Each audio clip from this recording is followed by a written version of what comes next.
let me tell you about a little movie that came out in 2004. One that took the entire world by storm, becoming a cult classic and inspiring generations worth of one-liners, inside jokes, and references. Ladies and gentlemen, today we're talking about Mean Girls. Yeah, that's right. Rachel McAdams' magnum opus, if you want to say that. I'm personally an About Time fan myself, although Mean Girls is very good in its own right. And the reason we are talking about Mean Girls is because of what was spoken about on Halford and Brough earlier yesterday, that dives into the Vancouver Canucks as a hockey team and explores the dynamics of what that locker room was like. Sum it all up, here's a tweet made by Taj. This is what was talked about on their radio program, how the Canucks locker room culture was in the past. It was described to me like there was a Mean Girls type of group with the team that would pick on guys. They were tougher on certain guys, be more cutting with their commentary. And when I hear this, I honestly have to hold myself back from face-palming and flattening my face so hard with the inner bones of my hand because I think about the fact that we've already had this conversation. Are you kidding me? The Vancouver Canucks having a cliquey locker room where some guys are in groups with other guys and they may or may not be a bit demeaning to the guys that aren't with their group. And I understand that human psychology, no matter the sample, will always give off similar patterns, you know? I get it, whether you're in a classroom, you're in your work group, you're with your boys that you go golfing with on the weekends, there are social dynamics that become very common over the years. And for the Vancouver Canucks, obviously, these elements are not going to be completely reduced, but at some point you have to recognize that these things can affect performance. And at the end of the day, it seems like, based off of everything we have said and read and heard about from various insiders and analysts, it does seem like this part of the Vancouver Canucks locker room was a problem. It was a problem years ago when we had spoken about the Bruce Boudreau situation. It was a problem almost 2 years ago when JT Miller was tasked with the amazingly smart idea to toughen up Elias Pettersson. And it seems like with all the reporting that's coming out now, there were elements of that this season too.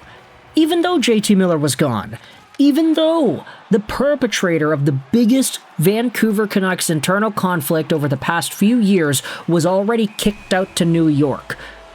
Are you telling me that this Connor Garland, Quinn Hughes, locker room division type of thing was so bad that it was like a Mean Girls type mentality in there? You know how the freaking Mean Girls go out there and act? Like high school kids. Literally high school kids. The popular girls that everybody likes, and one of them has more makeup than the other. They get jealous of the innocent, sweet new girl that's in class, and they only befriend her because she's sort of popular herself. And on top of that, it's a very funny movie. But I'll tell you what was funny about the Vancouver Canucks this season. The fact that they were so bad that they had the third worst record in their entire franchise's history. What's not funny is how they got there. Let's go out there and read some of the replies to this Taj tweet. Not Jerry said, I don't even know what to say if you're letting Hughes and Garland bully you. The two smallest guys in the roster by far. Glad they're gone, but that's wild. You gotta stand up for yourself. Now again, quick disclaimer, we're not necessarily saying that these two particular dudes are particularly bullying particular players on the Vancouver Canucks, but just hearing how much the locker room changed from the departure of Garland and the trade deadline up until now, where now all the guys are hanging out with each other after the games, they're spending time with each other, and the rookies are feeling more open and accepted in the environment there. Like, there are so many signs pointing towards a very specific direction when you just consume all this information. Another reply says, hey, no crap, it was a Mean Girls type mentality environment.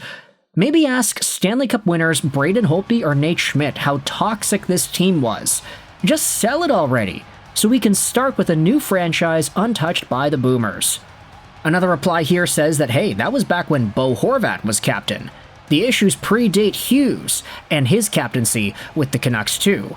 Another reply to this entire thing is talking about Pittsburgh. This shouldn't be a surprise to anyone who saw how Rutherford operated with the Penguins. Similar stories out of Wilkes-Barre Scranton when his group was there. On the NHL team, I'm betting that Crosby, Malkin, Letang kept things in check. They didn't have that in Vancouver. Now we start understanding why it was so important to have guys like Chris Tanev, for example. Tanev was a calming angel in the locker room. And you have yourselves other guys that were in and out that also promoted some pretty good leadership environments. Luke Shen, he was out. You have Nikita Zadorov, one of these dudes that kept people in check, kept people accountable. Bo Horvat's leadership was influenced by the Sedins. Even though there were country club, cliquey, potentially antagonistic vibes between certain players on the Vancouver Canucks, there were enough facilitators in the room that made things work. Tanner Pearson, because his locker stall was beside Elias Pettersson's locker stall, and because Pearson was good friends with Miller, he could be the mediator between Petey and Millsy that allowed these two to coexist without biting each other's heads off. Then guess what? Tanner Pearson gets pissed off because the Canucks medical staff screw him over out of losing so many games because of his hand injury. He ends up leaving, and then Petey and Miller gets out of control. Miller keeps on going. Pettersson shrivels up and crawls into his shell. Quinn Hughes isn't there to go out there and stop it. It's not working. Jim Rutherford makes the great decision of re-signing Pettersson, and then Quinn Hughes leaves because he's a JT Miller guy, and the team sucks. Like, there are too many elements of this that just don't seem proper when you align all the informational tidbits that we have gotten. This reply from Canucks News says Canucks fans are idiots if they don't realize this is all Jim Rutherford spinning it around. Initially, it was the culture was bad because it was a country club. Then it was because people are too tough. The truth is likely that JT Miller, Quinn Hughes, and Rutherford didn't want anything to do with the lack of accountable players and left. So that's yet another perspective. You can dive into whichever one it is you agree with the most. I'll leave you with this here, though. Two more comments from Sap and MD Nux Zero about this Mean Girls locker room conversation. More people coming out and confirming the locker room toxicity and how Connor Garland was the ringleader of a bullying operation in Vancouver. Another reply, Deputy Garland trying to throw his weight around until his boys left, at which point people stopped caring about what he said, so he pouted and played like crap until he was traded. The people who know, know. Good grief, eh? It's so interesting being a Vancouver Canucks fan, is it not? Let me know your thoughts in the comment section below. How do you feel about this Mean Girls update with the Vancouver Canucks and the idea that the team has gone out there and eradicated this sort of mentality, this social dynamic that you don't want plaguing your hockey teams? Do you think it's fixed? Do you think this was ever an issue at all? Let me know your thoughts in the comment section below. I hope you enjoyed this video. And bye.